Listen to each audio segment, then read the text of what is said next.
नमस्कार शेतकरी मित्रांनो, बंधूंनो. आज 15 फेब्रुवारी 2026. मित्रांनो, महाशिवरात्री. सर्वप्रथम अ, माझ्या यूट्यूबमधील सर्व सदस्यांना तसेच माझ्या सर्व मित्रपरिवारांना महाशिवरात्रीच्या हार्दिक हार्दिक शुभेच्छा. मित्रांनो, आज आपल्याला भारतीय उपग्रहामार्फत मिळालेली ही जी प्रतिमा आहे, या प्रतिमेचं विश्लेषण आणि पुढील 15 दिवसामध्ये राज्यात कशा पद्धतीचे हवामान असेल, त्या संदर्भातली माहिती आपण पाहणार आहोत. आणि मित्रांनो, खास करून एप्रिल महिना हा राज्यासाठी कसा असेल, त्या एक संदर्भातली माहिती पाहू. म्हणजे दोनच गोष्टी आपण या व्हिडिओमध्ये पाहणार आहोत. त्यामुळे व्हिडिओ शेवटपर्यंत पहा. आपले मित्रपरिवार यामध्ये सहभागी करा. मित्रांनो, या ठिकाणी एक WD सक्रिय आहे. राज्याच्या देशाच्या उत्तरेकडे या ठिकाणी एक WD सक्रिय आहे. संपूर्ण उत्तर भागामध्ये थंडी वगैरे हे सर्व गोष्टी चालू आहेत. याचा परिणाम म्हणून मित्रांनो, अजूनही सकाळची थंडी राज्यामध्ये कायम आहे. परंतु मित्रांनो, दक्षिणेकडे या ठिकाणी एक 20 तारखेनंतर एक लो प्रेशर सिस्टीम विकसित होणार आहे. आणि या लो प्रेशर सिस्टीमचा परिणाम राज्यावर होईल का, या संदर्भातली विचारणा बहुतांश शेतकरी बांधव करत आहेत. मित्रांनो, राज्यावर या कालखंडात ढगाळ वातावरण राहील. फारशा पावसाच्या ऍक्टिव्हिटीज राहणार नाहीत.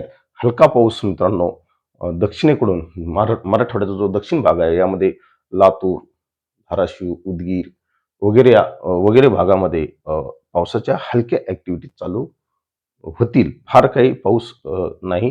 तो काही दखलपात्र पाऊस राहणार नाही. त्यानंतर मित्रांनो, राज्याच्या जो उत्तरेकडील भाग आहे, साधारणतः गुजरातला लागून असणारा, सुरतला लागून असणारा नंदुरबार, धुळे, जळगाव या भागात सुद्धा साधारणतः 20 तारखेनंतर 22-23 तारखेला हलक्या पावसाच्या ऍक्टिव्हिटीज तयार होतील. फार मोठा पाऊस सध्या तरी राज्यात नाही.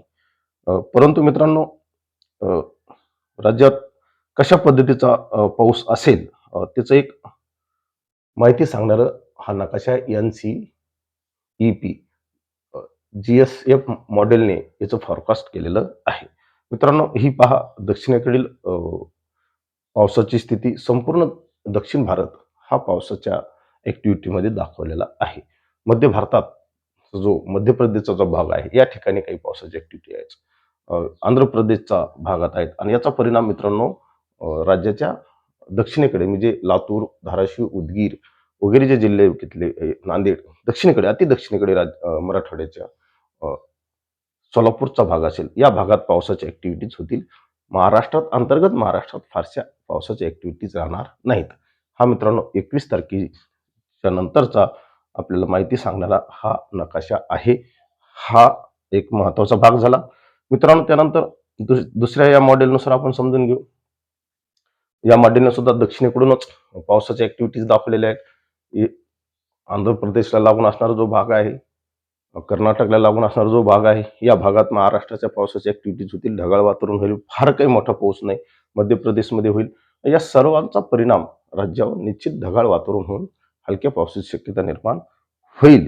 यात फार मोठा पाऊस होईल अशी अपेक्षा सध्या तरी नाही.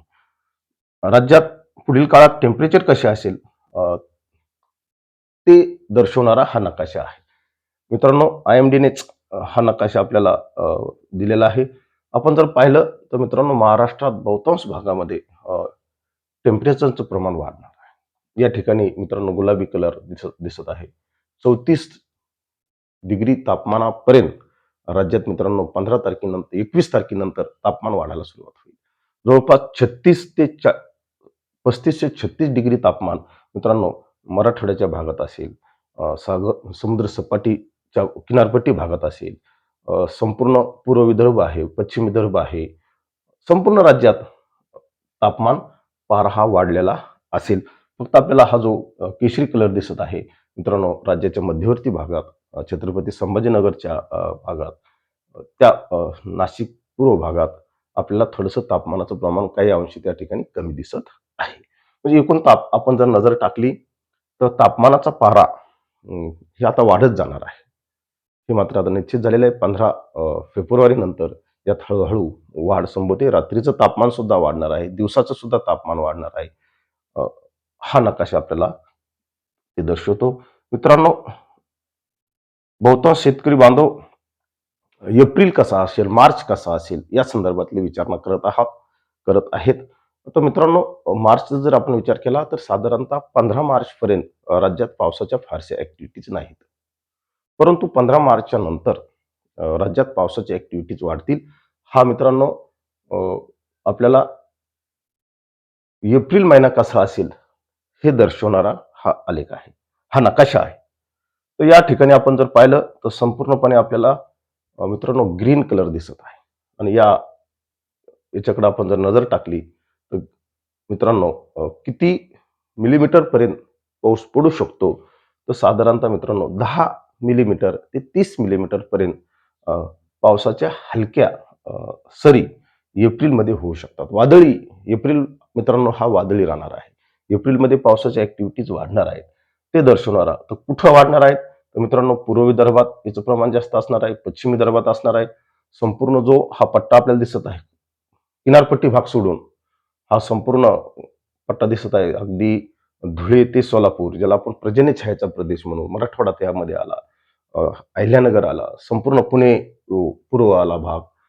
या घाटाला समांतर असणारा जो पट्टा आहे, या पट्ट्यात पावसाची ॲक्टिव्हिटीज वाढणार आहे. एप्रिल महिना हा मित्रांनो वादळी राहणार आहे. यात कुठेही आता दुमत नाही. मित्रांनो, एवढंच आज या निमित्ताने सांगतो. पुन्हा एकदा महाशिवरात्रीच्या आपणा सर्वांना हार्दिक हार्दिक शुभेच्छा. थांबतो. जय हिंद, जय महाराष्ट्र.